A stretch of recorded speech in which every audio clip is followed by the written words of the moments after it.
So every year in Australia, they host the most grueling event known to runners worldwide. It's called the Ultra Marathon.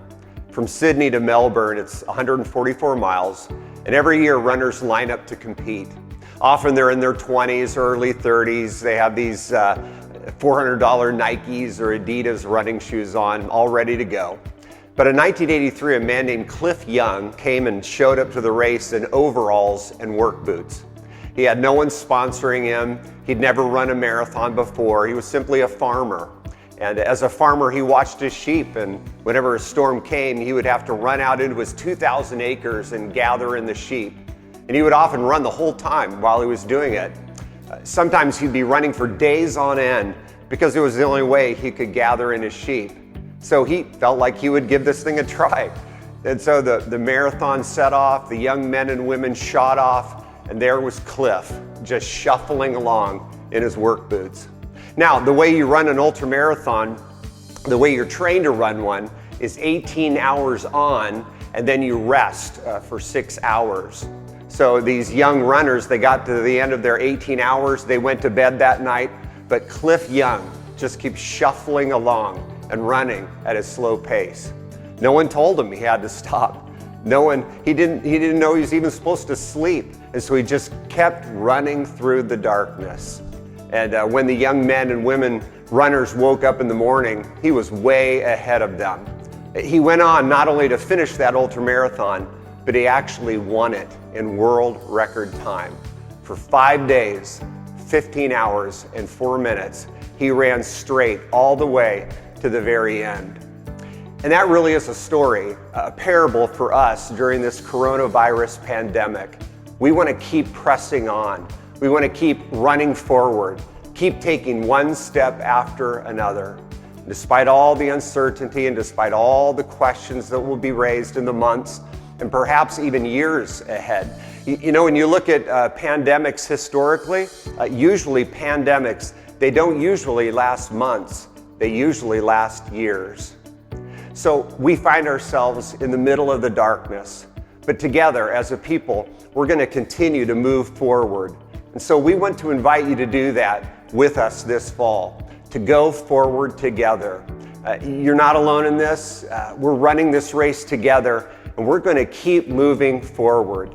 And we want to invite you to do that as a church through multiple venues.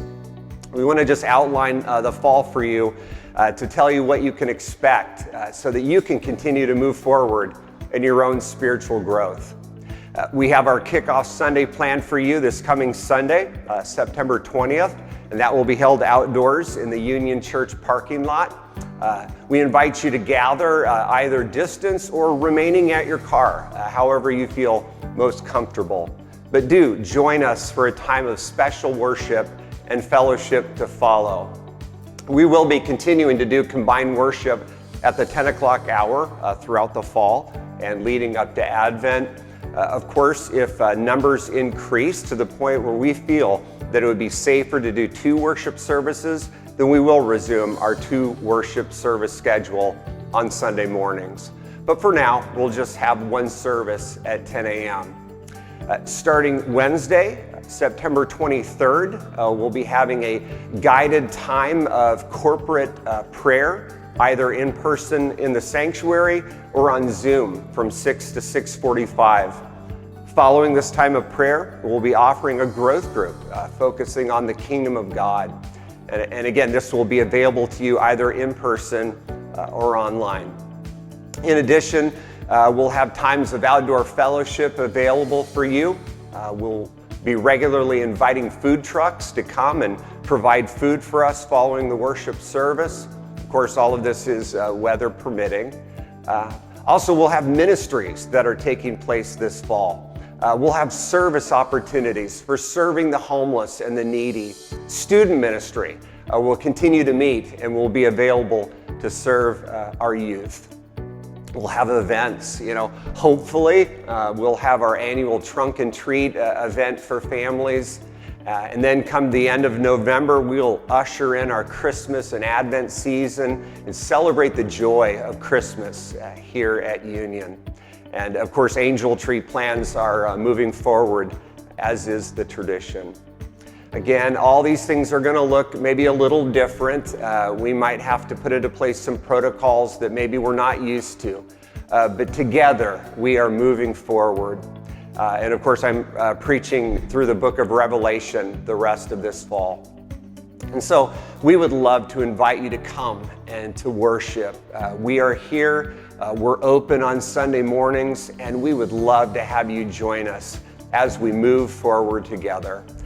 So what do you say, Union Church? Let's keep running the race.